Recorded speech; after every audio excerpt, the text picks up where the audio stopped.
l'allocution de Son Excellence M. Egila Levita, président de la République de Lettonie.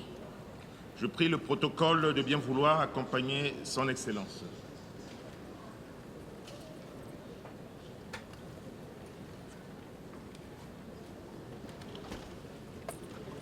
Au nom de l'Assemblée générale, j'ai l'honneur de souhaiter la bienvenue à l'Organisation des Nations Unies, à Son Excellence, le président de la République de Lettonie, et je l'invite à bien vouloir prendre la parole devant l'Assemblée.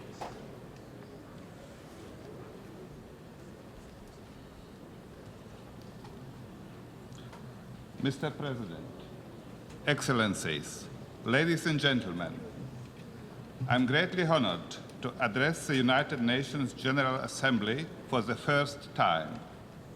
Let me congratulate you, Mr. President, on assuming the presidency of the 74th session of the General Assembly.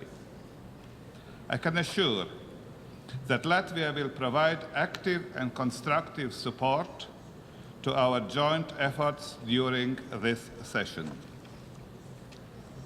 30 years ago, as a young politician and lawyer, I had the opportunity to fight for the restoration of my country's independence. Latvia, like Estonia and Lithuania, was occupied by the Soviet Union at the beginning of the World War II. Unlike the western part of Europe, where the war ended in 1945, the Baltic states only regained their independence in 1991. We will forever be grateful to those states that never recognized the occupation of our countries as legitimate. Our independence was regained through strong mass movements, whose demands were rooted in international law. This was a result of a non-violent freedom fight, a rare occurrence in history. At the same time, it was a triumph for international law. It proves that even apparently hopeless situations can be overcome by belief in the law and strong civil societies. Sooner or later, justice will always prevail. In the following 25 years, I had the privilege to serve as judge in 2 international or supranational courts, first European Court of Human Rights, then European Court of Justice. This explains why justice and rule of law at the national and international level is so important for the Latvian state, for the Latvian nation, and also for me personally. I was therefore gratified earlier today to deposit Latvia's declaration of joining the jurisdiction of International Court of Justice as yet another sign for Latvia's strong commitment to the rule of law and a rules-based international order. Mr. President, a strong, multilateral, inclusive, rules-based international order is essential for the maintenance of the global peace and security. It must be our joint responsibility to defend and strengthen it. The United Nations is and must remain the central forum for multilateralism and a rules-based global order. Experience shows that our goals are best achieved through cooperation in multilateral fora. With this aim, Latvia actively seeks opportunities to contribute to a more peaceful, just world. For example, over the last year, Latvia is proud to preside over the 5th Conference of States, parties to the Arms Trade Treaty. The multilateral order also demands that territorial integrity and sovereignty, as enshrined in the purposes and principles of the UN Charter, is respected by all UN member states. Here I must point to Russia's open disrespect for the principles of international law as violation of Ukraine's and Georgia's territorial integrity continues. Such brazen disregard for international law must not be accepted as new normal. Latvia's experience shows that the rule of law, like democracy and respect for human rights, is an important catalyst for the successful development of a state. Latvia will therefore strongly support the consolidation of these principles in international law.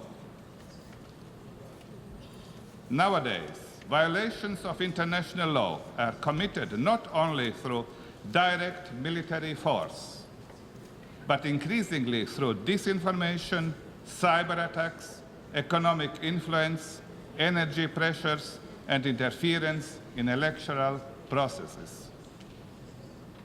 Since hybrid threats don't recognize national borders, no country is immune. The United Nations can be and must be a significant global player to promote peace, security, and stability in cyberspace.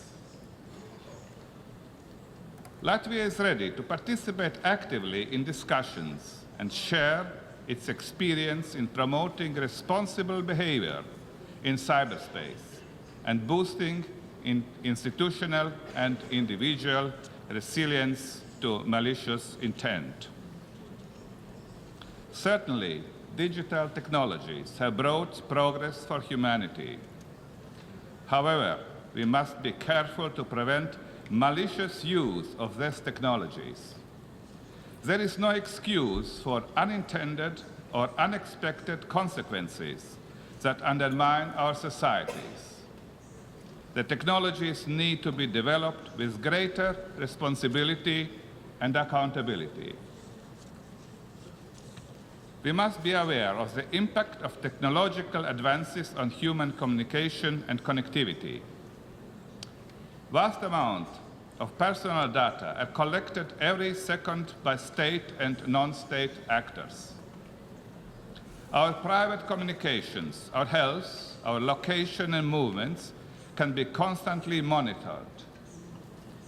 In recent times, facial recognition is increasingly used.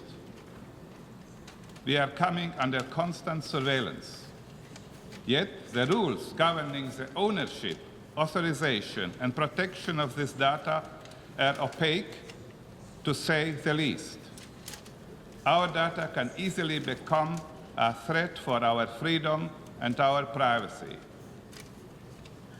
When we feel that we are being observed, we are often adjust our behavior and speech.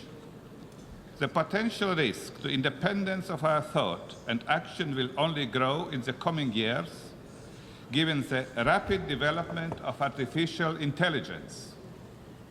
We must not allow artificial intelligence to take legally binding decisions instead of humans.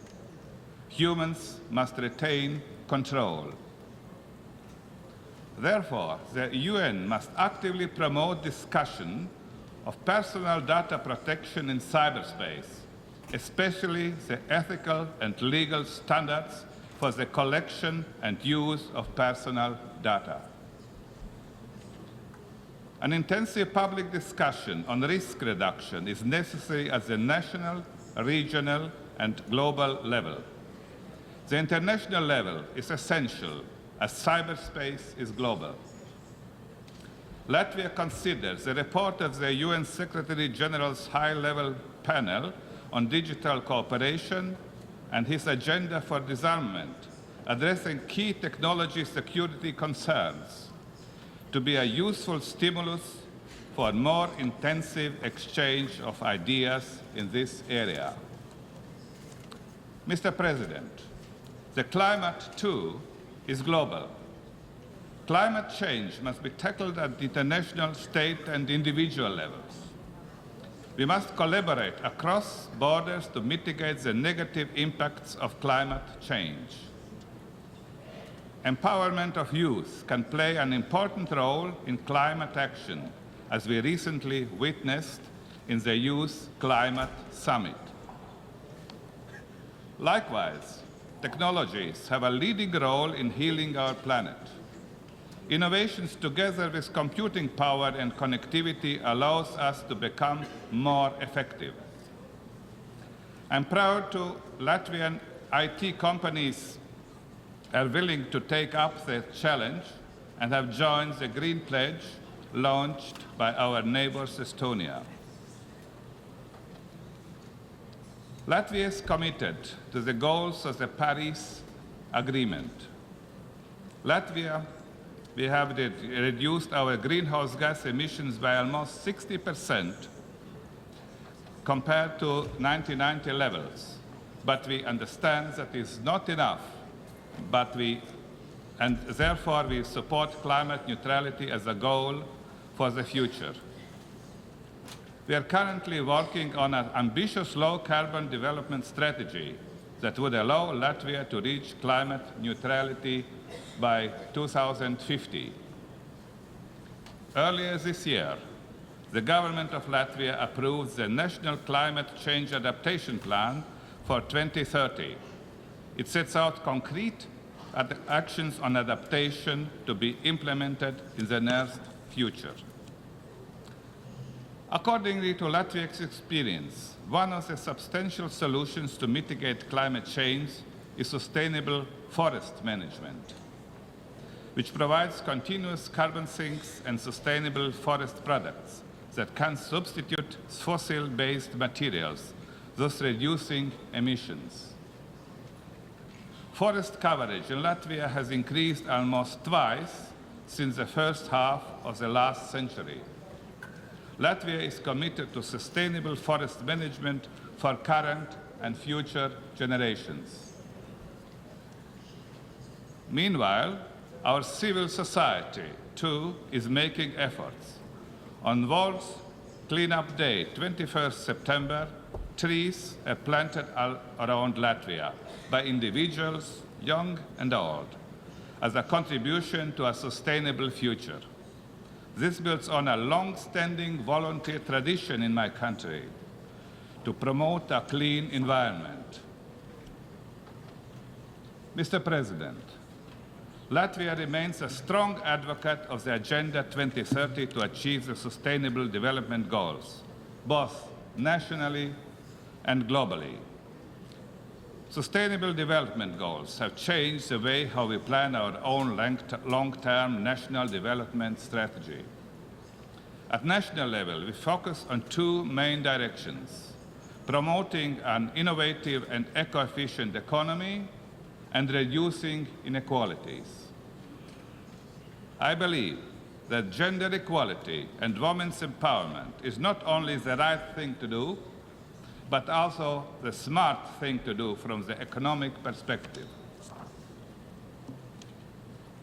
Latvia shows leadership in this field.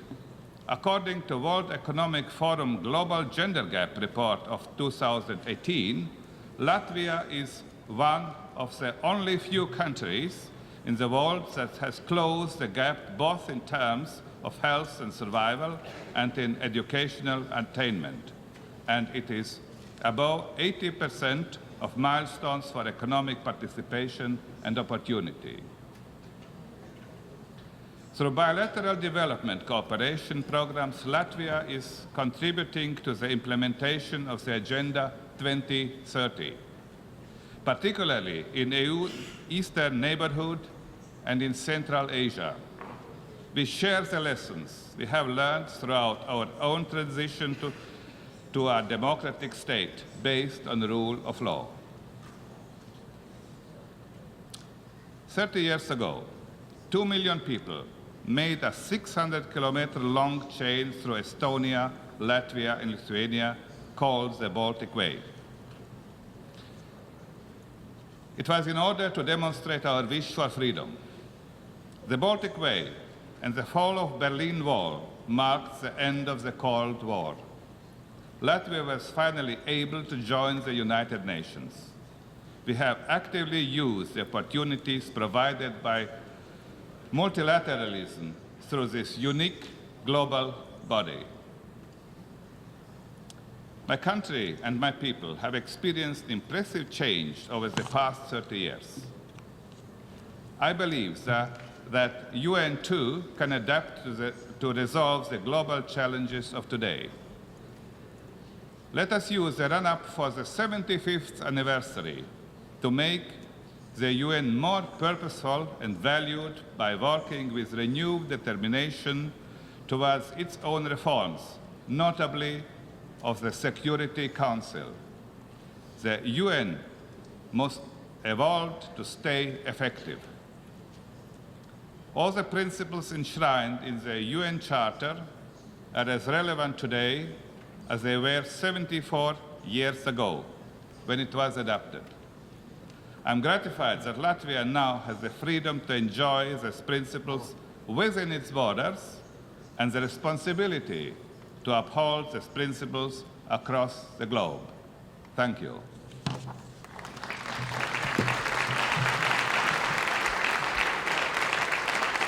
Au nom de l'Assemblée générale, je tiens